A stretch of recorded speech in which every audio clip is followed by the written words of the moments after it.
ምናልባት ተካክዳችሁ እንዳይሆን ኢህአዴግ ውስጥ መካካድ ብዙ ጊዜ አንዱ መሰረታዊ ባህሪው ነው ስለሚቀጥል ከለውጡ ኃይል ጋር እርሶና አንዳንድ ጓዶቹ ተካክዳችኋል የሚባልም ነገር አለ። አልተካካዳችሁም?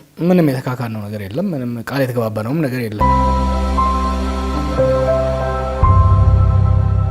ያለው ከዛ ፊት የፖለቲካ ተሳትፎዬ በሚዲያ በማሳደር ሶሻል ሚዲያ ላይ ኤንጌጅ በማድረግ እንደ አክቲቪስት ኮዞች ላይ አድቮኬት በማድረግ አልፎ አልፎም ትንታኔዎችም በመስጠት ነበረ። አሁን ግን ወደ ኦፌኮ የኦሮሞ ፌደራሊስት ኮንግረስ ተቀላቅዬ ከነሱ ጋር እየሰራው ከሌሎች ድርጅቶች ጋር እየሰራው ነው። ከተለያዩ ምሁራኖች ጋርም በተለይ ሀገር ማሻገር ጉዳይ ላይ እወያያለሁ፣ ስራዎች እሰራለሁ። መልካም።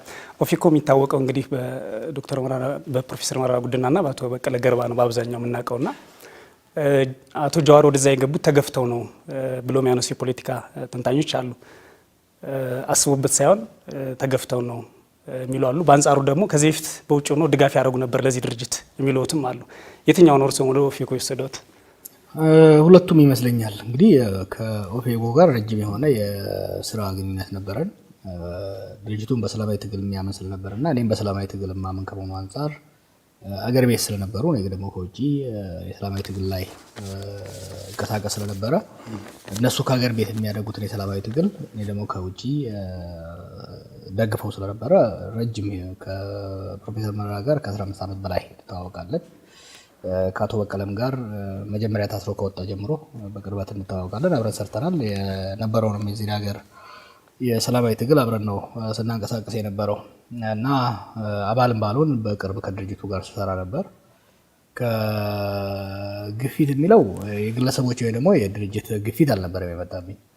እዚህ ሀገር ስመጣ የሽግግሩን ወቅት በደጋፊነት በማማከር በማቀራረብ ለማሻገር ፈልጌ ነው የመጣሁት። በተለይ የነበረው የለውጥ ኃይል እንደ ተጻራሪ እንደ ተፎካካሪ ሊያየኝ አይገባም።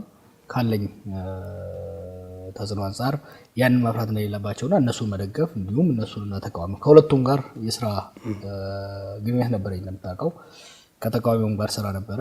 በመንግስት ውስጥም ለውጥ የሚፈልገውን ኃይል በማበረታታት ወደፊት እንዲወጣ በማድረግ በህዝብም በኢህአዴግ ውስጥ ትንሽ ለውጥ ፈላጊ ለዘብተኛ ከሆኑ ሰዎች ጋር ያለውን አመለካከት እንዲለወጥ ሳደርግ ስለነበረ ሁለቱን የተቃዋሚውን ኃይልም ገዢው ፓርቲ ያለውንም ኃይል የማቀራረብ ስራ ለመስራት ነው የፈለኩት። ያንን ነው ስራ የነበረው።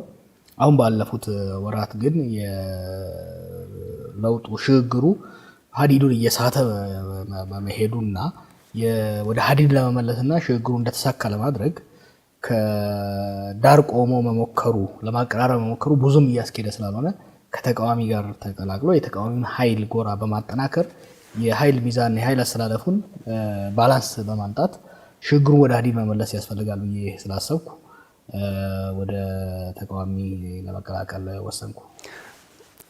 ሪል ግን ዳር ላይ ቆመው ወይም ደግሞ ለማደራደር ሞክረው ነበር ወይ? ምናልባት ተካክዳችሁ እንዳይሆን ኢህአዴግ ውስጥ መካካድ ብዙ ጊዜ አንዱ መሰረታዊ ባህሪው ነው ስለሚቀጥል ከለውጡ ኃይል ጋር እርስዎና አንዳንድ ጓዶቹ ተካክዳችኋል የሚባልም ነገር አለ።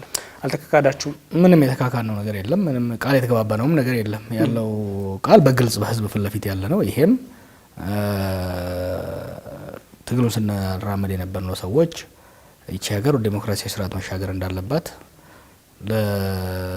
የነበረው ኢህአዴግ አንድ ፕሮፌሰር መረራ የሚለው ኃይል በህዝብ አመፅ ሲሸነፍ ሽግግሩን የነበረው የተቃዋሚ አሰላለፍ በሙሉ አብዛኛው ተቃዋሚ ወይ ውጭ ሀገር በስደት ነበረ ወይ እስር ቤት ነበረ። ከዚህ አንጻር 2 ዓመት የሽግግር ጊዜ ያስፈልጋል። ይሄን 2 ዓመት የሽግግር ጊዜ ያለው ከኢህአዴግ ውስጥ ለሚወጣው ኃይል መምራት አለበት የሚለውን ከነሱም ቀድመን አድቮኬት ስናደርገው የነበረው እኛ ነን። እነሱም ለህዝብ ቃል የገቡት እናሻግራቸዋለን፣ የዲሞክራሲ ምህዳሩን የፖለቲካ ምህዳሩን እናሰፋዋለን፣ ከዛ በተጨማሪ ደግሞ ነጻና ፍትሃዊ ምርጫ እናካሄዳለን፣ ሁሉን ያሳተፈ ምክክር፣ ድርድር፣ ውይይት እናደርጋለን የሚል ለህዝብ የገቡት ቃል አለ። ያን ለህዝብ የገቡትን ቃል አብዛኞቻችን ደግፈናል። እኔም ያንኛውን ደግፌ እንጂ በግል ደረጃ አንድም ነገር አድርጉልኝ ብዬ ጠይቄያቸው ማለት ካልኩሌተሩን የሰራሁት እኔ ብለው ስለነበረ ከዛም ቀጥሎ የተናገሯቸው ስላሉ ካልኩሌተር ማለት አንድ ማሰቢያ አእምሮ እንደማለት ነው። የለውጡን ኃይል ማሰቢያ አእምሮ ማለት ነው። እርስዎ ያን ከሰሩት አለመካካዳ አለ ብሎ ማመን ይቻላል ወይ? ማለት ካልኩሌተሩን እኔ ነኝ የሰራሁት አላልኩም፣ ቄሮ ነው የሰራው ነው። ሜታፎሩ ወይም ደግሞ ተረቱ ይሄ ለውጥ እንዲመጣ አሁን ያሉን ሰዎች ወደፊት እንዲመጡና ስልጣን እንዲይዙ ያስቻላቸው የህዝባዊ አመጹ ነው፣ የህዝባዊ እንቅስቃሴ ነው። ስለዚህ ካልኩሌተሩን የሰራው ህዝቡ ነው፣ በአብዛኛው ወጣቱ ነው። ያ ነው ካች ፍሬዝ ሆኖ የወጣው። ከዚህ አንጻር ለኔ ገቡልኝም ቃል የለም፣ ለወደፊትም እንዲገቡልኝ የፈለገው ቃልም የለም፣ የተካካነው ነገር የለም። ግን የኢትዮጵያን ህዝብ የገቡለትን ቃል እያሳኩለት አይደለም። በከፍተኛ ደም በከፍተኛ መስዋዕትነት የመጣውን ለውጥ የሚያጨናግፍ እርምጃ የሚያጨናግፍ ስትራቴጂ አካሄድ ነው እየተካሄደ ያለው ብዬ አምናለሁ። ስለዚህ ክደት ካለ የኢትዮጵያን ህዝብ ምናልባት ለውጡን ከህዝብ ነጥቀው አሁን ምሳሌ የ1966 አብዮትን ስናይ ወታደሩ ነጥቆት ነው የመጣው ተብሎ ነው በታሪክም እየተነሳ ያለው። በእርግጥ ታሪኩ ነው አልቀረበም 50 ዓመት ስላልሞላው እንጂ ቲም ለማም ሆነ ሌሎቹ የህዝቡን አብዮትና ለውጥ ነጥቀው ለራሳቸው ስልጣን አልተጠቀሙበትም ብለው ያስቡ ማለት በትክክል የህዝቡን ጥያቄ መመለስ የሚያስችል አቅም ነበራቸው ወይ? መጀመሪያ ሲመጡ አቅም ነበራቸው። ምክንያቱም የነሱ አቅም ትልቁ የህዝብ አቅም ነበረ። የህዝብ ይሁንታና ይሉኝታ ነበራቸው። ህዝብ ደግፎቸው ነበረ። ለህዝብ ቃል ገብተው ቃላቸውን ህዝብ ደግፎት ነበረ። በመጀመሪያ 6 ወር ጥሩ ስራ ሰርተው ነበረ በፖለቲካ ምህዳሩ በማስፋት ረገድ። ከዛ ወዲህ ግን ለሽግግር ፖለቲካ የሚያስፈልግ በተለይ ደግሞ በሀገር ልሂቃን መካከል ውይይትና ድርድር እንዲካሄድና የጋራ ፍኖተ ካርታ ማዘጋጀት ላይ በጣም እየወተወትንም አላደረጉትም። ከዛ ይልቅ ወደ መልሰው አዲስ አምባገነናዊ ስርዓት ለመገንባት አዲስ የበላይነት ያለው ስርዓት ለመገንባት እንደሞከሩ ነው የሚታየኝ።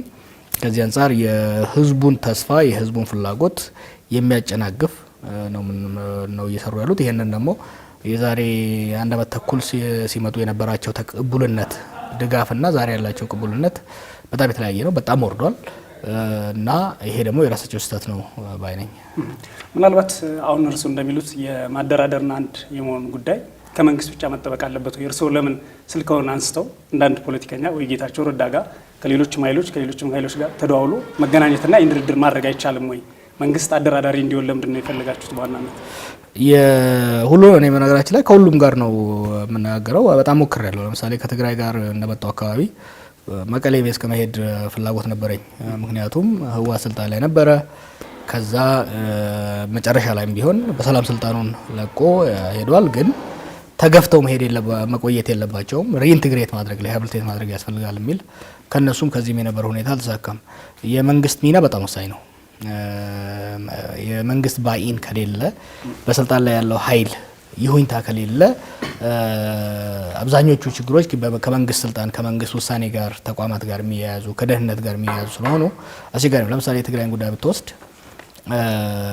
ምሁራን ብቻ ስለተደራደሩ መፍትሄ ልታመጣው አትችልም። ምክንያቱም በፌዴራልና በክልል መካከል ያለ ቴንሽን ነው። በአንድ ገዢ ፓርቲ ውስጥ የተፈጠረ መሰንጠቅ ነው። ስለዚህ የመንግስት በተለይ ደግሞ የጠቅላይ ሚኒስትሩ ይሁንታና ሙሉ ተሳትፎ ከሌለበት ልታሳካው አትችልም እና የመንግስት ተሳትፎ በእንዲህ አይነት ጉዳዮች ላይ በተለይ በሽግግር ጊዜ በጣም ወሳኝ ነው። የተቀላቀሉት ኦፌኮ አለ እንደ አዲስ ምናልባትም እርስዎ እንደ አዲስ ኃይል ይሆኑታል ተብሎ ነው እየታሰበ ያለው። ፓርቲው ብዙዎቹ ወጣትም ስለሆኑ ካሉትም አዲስ አስተሳሰብ ለማምጣት ነው። በትክክል ኦፌኮ ለኦሮሞ ህዝብ ምንድን ነው የሚያስበው? የሚያምንበት ነጥቦች ምንድን ናቸው? ለኢትዮጵያ ህዝብ ኦፌኮ ምንድን ነው የሚያስበው? ኦፌኮ አቋም እንግዲህ ከስሙ ጋር እንደሚሄድ የኦሮሞ ፌዴራላዊ ኮንግረስ ነው። ፌዴራላዊ ስንል እውነተኛ የፌዴራል ስርዓት ስንል ህዝቦች የኦሮሞ ብቻ ሳይሆን የዚህ ሀገር ህዝቦች በቀያቸው ላይ ሙሉ በሙሉ ራሳቸውን የሚያስተዳድሩበት እንዲሁም ደግሞ በሀገራቸው ላይ እንደየተሳትፏቸው እንደየሚናቸው ኢኩዊታብል የሆነ ፍትሃዊ የስልጣንና የሀብት ክፍፍል ያለበት የጋራ ሀገር መመስረት ነው የሚያምነው። እንግዲህ የኦሮሞ ህዝብ ጥያቄ 3 ዋና ዋናዎች ናቸው።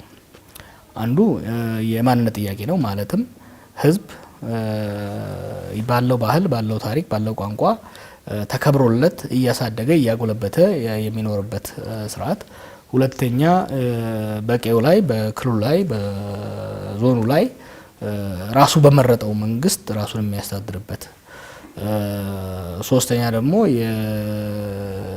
በኢኮኖሚው ላይ ተጠቃሚ የሚሆንበትና አገር ሊያሳድግ ህዝብ ሊያሳድግ ኢኮኖሚ ሊያሳድግ የሚችል ፖሊሲ የሚመራበት መመስረት ነው። ያ በራስን በራስ የማስተዳደር ጉዳይ ነው። ከዛ ጋር ደግሞ አብሮ ሀገር የማስተዳደር ጉዳይ አለ። ስለዚህ የኦፌኮ አላማ የኦሮሞ ህዝብ በኦሮሚያ ላይ ራሱን የሚያስተዳድርበትና በመረጠው መንግስት ራሱን የሚያስተዳድርበት ኢትዮጵያ ላይ ደግሞ ከሌሎች ህዝቦች ጋር በጋራ ፍትሃዊ ፌዴራላዊ ስርዓት የሚገነባበት አቋም ያለው። እነዚህ ሶስት ነጥቦች አሁን ያነሷቸው አንደኛው የማንነት፣ ሁለተኛው ራሱን መንግስት በመስረትና ከዛ ደግሞ የኢኮኖሚ ጥያቄዎች በኢህአዴግ ዘመን እነዚህ አልተመለሱም ወይ? በትክክል ምሳሌ የማንነት ጥያቄ ነበረበት ወይ? የኦሮሞ ህዝብ የኢኮኖሚ ጥያቄ ነበረበት ወይ? ኢህአዴግ ካለማው ወይም ደግሞ ካፈሰው ሀብት አብዛኛው ወደ 70% የሚሆነው የኢንዱስትሪ መስፋፋት ኦሮሚያ ክልል ነው ያለው። ራሱን የማስተዳደር ጥያቄስ ነበረበት ወይ? ወይም ደግሞ የራሱን መንግስት የመመስረት ጥያቄ ነበረበት ወይ? እነዚህ ጥያቄዎች አልተመለሱም ወይ? በኢህአዴግ ዘመን እንኳን ባይመለሱ አሁን ባለው አስተዳደር እነዚህ ጥያቄዎች አልተመለሱም ወይ? ካልተመለሱ የእናንተ አስፈላጊነት ሊኖር ነው ማለት ነው። ተመልሰው ከሆነ ግን የእናንተ አስፈላጊነት ምኑ ላይ ነው? ኢህአዴግ በቲዮሪ ጥያቄዎቹን መልሶ በተጨባጭ አልመለሳቸውም። የኢኮኖሚን ጥያቄ በተነሳው የዘረፋ ስርዓት ነበር የነበረው። ኢህአዴግንም ለዚህ ክራይሲስ ያደረሰው የነበረው የዘረፋ መሬት የመቸብቸብ ገበሬውን የማፈናቀል ሂደት ነበረ። ከዲሞክራሲ አንጻር ደግሞ ኢህአዴግ ስፔሲፊካሊ ህወሓት ከፌዴራል እስከ ቀበሌ ድረስ ለራሱ የሚሆኑ ሎሌዎችን ሲሾም የነበረበት እንጂ ህዝባችን ይሆነኛል ብሎ ያስበውን የመረጠበት ጊዜ አልነበረም። የመረጣቸው ደግሞ የሚገደሉበት የሚታሰሩበትና የሚሰደዱበት ስርዓት ነበረ። ስለዚህ ኢህአዴግ ስፔሲፊክ ለመሆን ደግሞ ህወሓት የስሙላ ፌዴራሊዝም የስሙላ ዲሞክራሲ የተዛባና የተዛነፈ የኢኮኖሚ ክፍፍል ነበረ ሲያካሂድ የነበረው። ስለዚህ አልመለሰውም። አሁን ያለው በሽግግር ውስጥ ነው ያለው። አሁንም ቢሆን ማን ስልጣን ላይ ያለ ብቻ ሳይሆን እስካሁን ድረስ ህዝባችን የሚሆነው አልመረጠም። ለዚህ ነው ለምርጫ እየተዘጋጀን ያለ ነው። ህዝባችን ከቀበሌ አንስቶ እስከ ፌዴራል ደረጃ የሚወክለውን የሚያስተዳድረው መምረጥ መቻል አለበት። ያሉት ሰዎች አሁን ያሉት በስልጣን ላይ ያሉት ከተመረጡ ሰየው፣ አለበለዚያ በተቃዋሚ ያለው መመረጥ መቻል አለበት። ከዛ በኋላ በፖሊሲዎችን እያስተካከሉ እየተዳደሩ የሚካሄድበት ሁኔታ ነው የሚፈጠረው። ምናልባት አሁን ያነሱልኝ የዲሞክራሲ ወይም የመንግስት ምስረታውን ሊሆን ይችላል ብለን ወሰድና የኢኮኖሚ ጥያቄው ግን ምሳሌ ደብረ ብርሃንና ቢሾፍቱን ወይም አዳማና ሌሎችን ብንወስድ በመሰረተ ልማትም ወይም በሌሎቹ ዝርጋታ በኢህአዴግ ዘመን በጣም የተለያዩ ነበሩ፣ ማይገናኙ ናቸው። የመሬት ሽያጩም እንዳሉት እርስዎ አብዛኛው በኦህዴድ ሰዎች የተፈጸመ ነው ተብሎ ይታመናል። አንዳንድ ንግግሮች እንሰማለን። ስለዚህ ይህንን መመለስ የሚቻለው ወይም ደግሞ የኦሮሞ ህዝብ ጥያቄ ነው ማለት ነው የሚቻለው ወይስ የኛ የጥቅም ተጋሪ ያልሆነም ነው የምትሉት? በትክክል ለምን የአሁኑ የኦሮሞ ጥያቄ ወይም ስልጣን ይገባኛል የሚል ነበር እንጂ በኢኮኖሚ በልማትና በማንነት ተመልሶለታል የሚሉ ሰዎች ስላሉ ነው። ስልጣን ይገባኛል የሚል ጥያቄ ነው የነበራቸው። ከዛ ቀጥሎ ሀብት ማካበት። እነዚህ እንዴት ነው የሚያቸው? ኦህዴዶች ሸጠው አቀባዮች ነበሩ እንጂ የሻጮችም አልነበሩ። በዛ በተጨባጭ ካየ ነው። ቢሾፍቱን አንስተሃል። ቢሾፍቱ መሬቱ የተነጠቀው ሰው በራሱ መሬት ላይ ዘበኛ ሆኖ ነው የምታየው ዛሬ። በነገራችን ላይ ቢሾፍቱ ብትሄድ በየሆቴሉ ዘበኛ ሆኖ የምታገኘው የቢሾፍቱ ተወላጅ ነው። ባለቤቱ ግን ከነበረው ስርዓት ጋር ተመሳጥሮ አየር ባየር ሀብታም የሆነው ነው ሆቴል ገንብቶ እየኖረበት ያለው። እኛ እያለን ያለ ነው በየቀበሌው በየደረጃው ራሱ የዛ አካባቢ ህዝብ ተጠቃሚ መሆን መቻል አለበት። ይህን ተጠቃሚ መሆን የሚችለው ደግሞ በመረጣቸው ሰዎች ይሆኑኛል፣ አውቃቸዋለሁ፣ እውቀት አላቸው፣ ተአማኒ ናቸው የሚላቸውን ከመረጠ የዛን ቀበሌ የዛን ወረዳ የዛን ከተማ ህዝብ አስቀድመው ይንቀሳቀሳሉ ብለን ነው የምናስበው። ስለዚህ ኦህዴዶች የኦሮሞ ህዝብ አልመረጣቸውም፣ ህወሓት ነው የመረጣቸው። ተአማኒነታቸው ለህወሓት ነበረ። የቢሾፍቱ ኦህዴዶች ታማኝነታቸው ለነ አባይ ፀሐዬ ነበረ እንጂ ለነ አባገዳ አልነበረ። ስለዚህ ቢሾፍቱ ላይ የሸጡትን መሬት ሲያስረክቡ የነበሩት ስልጣን ላይ ለነበረው እነሱ ስልጣን ላይ ላመጣው ለሚያዛቸው እንጂ የሚያዛቸው ስልጣን ላይ ያመጣቸው ነው። ስለዚህ ዘርፈው ሲያቀብሉ የነበረው ደግሞ ለሚያዛቸው ነው እንጂ የቢሾፍቱ ህዝብ አልመረጣቸውም። የቢሾፍቱ ህዝብ እስካልመረጣቸው ድረስ ስልጣን ላይ ሲያዛቸው ነው ሲሰሩ የነበሩት። ስለዚህ የእርስዎ ሀሳብ ዘርፈው ለራሳቸው ሰዎች ማቀበል ነበረባቸው ነው ወይስ መዝረፍም አልነበረባቸው? አይዘርፉም ነበር። በህዝብ የተመረጡ ቢሆን ኖሮ አይዘርፉም ነበር። የሚዘርፉት በሌላ ስለተሾሙ ነው። ሌላ እርስዎ አንዳንዴ የፌዴራሊስት ኃይል ነኝ የሚል ሀሳብ አለ። ፌዴራሊዝምን አክቲቬት አደርጋለሁ በዛ እመራለሁ የሚለው ነገር አሉ። ከዛ ደግሞ ቀጥሎ የቁጥር ጥያቄ ብዙ ስለሆነ ብዙ ቦታዎች ይገቡናል በስልጣንም በሌላ የሚል ሀሳብ ያነሳሉ። ከዛም ደግሞ አልፎ ብዙ ጊዜ ከስልጣን ተገፍተን ስለቆየን ወይም እንደ ህዝብ ተበደለን ቆይተናል ብላችሁ ስለምታስቡ አሁን ጊዜው የኛ ነው የሚል መንፈስም ይታያል አንዳንዴ። ነገር ግን የኦሮሞ ጥያቄ ወይም የኦሮሞ ህዝብ ጥያቄ ዲሞክራሲ ሲሰፍን አብሮ የሚመለስ አይችልም ወይ?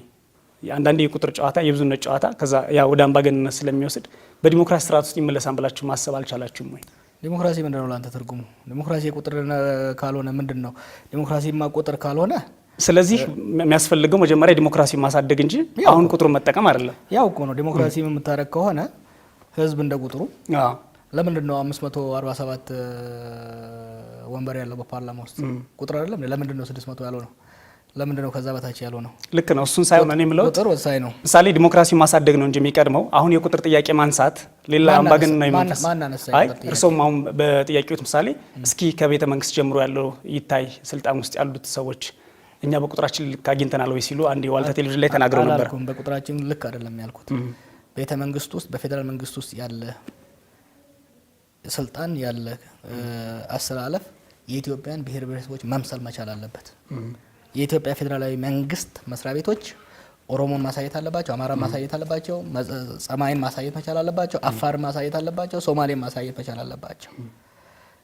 ይሄ ወሳኝ ነው። በማንኛውም ሀገር ብትሄድ ለምሳሌ ካናዳ ብትሄድ ገና ድንበር ስትደርስ እዛ ሀገር ውስጥ ያሉ ብሔሮች፣ ዘሮች፣ ሃይማኖቶች ገና የሚቀበሉ ሰዎች ፓስፖርትን አይተው የሚያስገቡ ሰዎች ላይ ታየዋለ። ብዝሃትነት ማለት ምንድነው? በተለይ በጋራ ተቋማቶቻችን ላይ ቅድም ብያለሁ፣ በክልሎቻችን ላይ ራሳችንን እናስተዳድራለን። በፌዴራል ደረጃ ደግሞ በጋራ ሀገር እናስተዳድራለን። ስለዚህ ኢት ኢዝ ኢሴንሻል።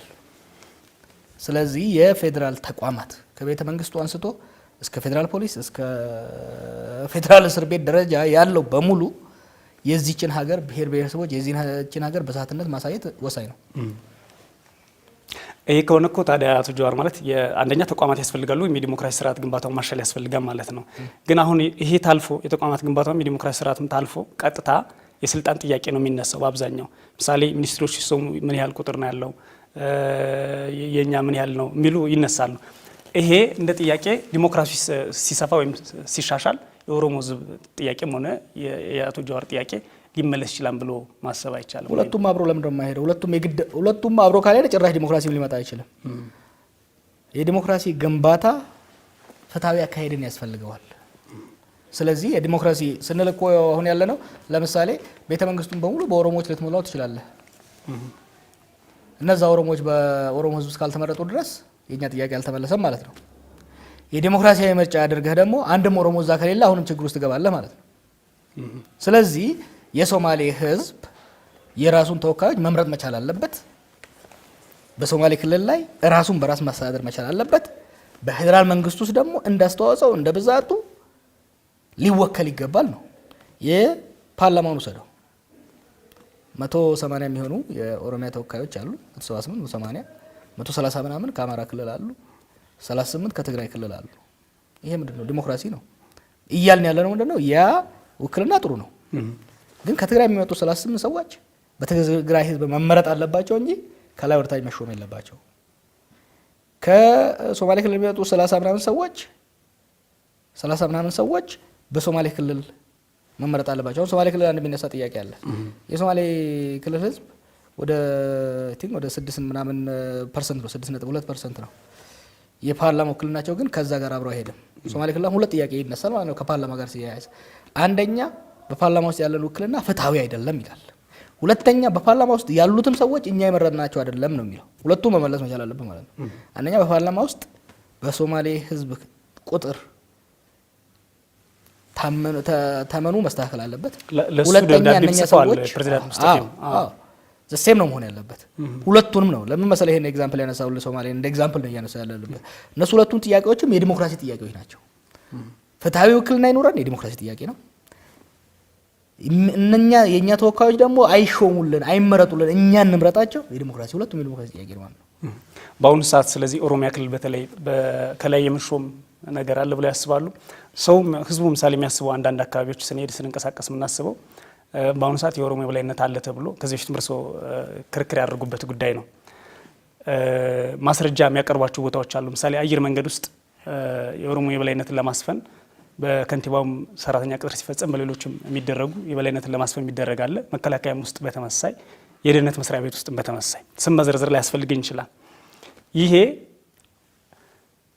የበላይነትን ለመቆጣጠር ወይም ለመያዝ የተደረገ ጥረት ነው ወይንስ ደግሞ ተቀባይነትን ያለው መንግስት ራሴ ያሻግሩኛም ብሎ የሚያምናቸውን ካድሬዎች የሰበሰባቸው ነው ብሎ ነው የሚያስቡት እርሶ? ሁለቱም። አንደኛ መጀመሪያ ያነሳው ነገር አለ። ኦሮሚያ ውስጥ ዛሬ ከላይ ወርታች የመሾም አለ። አዎ ዛሬም የቀድሞ የኦህዴድ ከዛ ደግሞ ተቀይሮ ኦዲፒ ከዛ በልጽግና የድርጅት ቢሮ ነው እስከ ወረዳ ድረስ ሰው የሚሾምልህ። የወረዳው ህዝብ አንድ ከተማ ህዝብ ከንቲባውን አይመርጥም፣ የወረዳውን አስተዳደር አይመርጥም። ከላይ ነው እዚህ ቁጭ ብሎ ከዚህ በደብዳቤ የሚሾምለት። ያ መቆም አለበት ነው እያልን ያለ ነው። የጊኒ ወረዳ ህዝብ፣ የቤጊ ወረዳ ህዝብ፣ የኩዩ ወረዳ ህዝብ የራሱን አስተዳዳሪ ይዛ ወረዳው እሱ መምረጥ አለበት። ሹመኞች ተሿሚዎች ከታች ተመርጠው ወደ ላይ መምጣት አለባቸው እንጂ ከላይ ተሹሞ ወደ ታች መምጣት የለባቸውም። አንዱ። ሁለተኛ የኦሮሞ በላይነት አለ። ለኦሮሞ በላይነት አልታገልንም።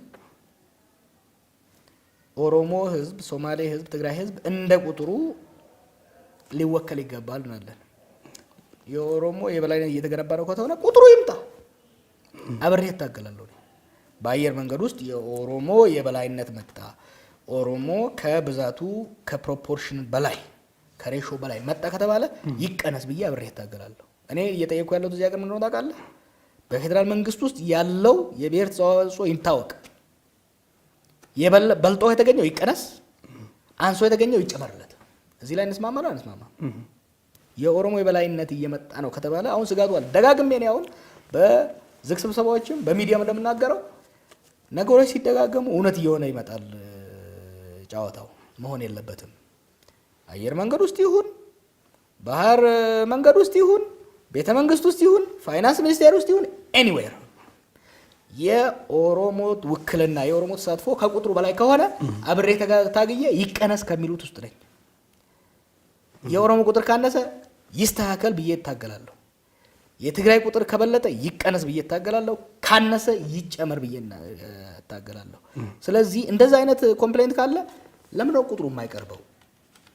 በነገራችን እኛ ሀገር ብቻ እኮ አይደለም፣ አሜሪካ ውስጥም ቢሆን ካቢኔ ሹመት አንስቶ እስከ ታችኛው ድረስ ዳይቨርሲቲ ማሳየት መቻል አለበት። ጠቅላይ ሚኒስትሩ የሴቶችና የወንዶችን ካቢኔት 50-50 አድርጌያለሁ ብሏል አይደለም እንዴ? የሀገራችን ህዝብ 50% የወንድ ጾታ ነው፣ 50% የሚሆነው የሴት ጾታ ነው። ይህን ማድረግ ፍትሃዊ ነው ብለን አጨብጭበናል አይደለም? ታዲያ ለምን ነው የማናደርገው በፌደራል ደረጃ? ምናልባት እናንተ እንደዚህ ጥያቄ ሲመጣ የኦሮሞን ህዝብ እንደመወከላችሁ ደግሞ በወቅቱም እንዳለ ፓርቲ ራሳችሁስ ማስጠናት ያልሞከራችሁት ወይም ደግሞ ቁጥሩን ዝርዝሩ ማቅረብ ያልቻላችሁት ውሸት ነው ብላችሁ ማቅረብ ያልቻላችሁት ለምንድን ነው? እኛ መንግስት አይደለንማ። መንግስት ነው የግድ መንግስት መሆን ያስፈልጋል ነው አለት አንዴ መንግስት ታዲያ እንዴ ዳታው የለም እኮ እያልኩ ያለሁት ምንድን ነው? አንተ ጋዜጠኛ ነው አይደለም? ዳታ ምን ያህል ማግኘት እንደሚቻል ታውቃለህ? እዚህ ሀገር እንደማይቻል ፈጽሞ ሊክ ካልተደረገ በስተቀር አታገኘውም። ግን በፓርቲ ደረጃ እንደ ፓርቲ ቃል የምንገባው ስልጣን ስንይዝ እያንዳንዱ መስሪያ ቤት ውስጥ ያለውን ዳታ እናወጣዋለን። ለምን ነው የሚሸማበረው? ያው ከዚህ በፊትም ተብሎ ስለነበር እንግዲህ ተስፋ ነው የሚሆነው። እናንተም እናደርገዋለን ቃል የዛሬ በማግስቱን አናጠይቀኝ። ምክንያቱም የታገልነው ፍትሃዊ ፌዴራላዊ ዲሞክራሲያዊ ኢትዮጵያን ለመገንባት ነው። የኦሮሞ ህዝብ ከዛ አይነት ፍትሃዊ ከሆነ ፌዴራላዊና ዲሞክራሲያዊ ከሆነ ኢትዮጵያ ምንም የሚጎዳው ነገር የለም። የኦሮሞ ህዝብ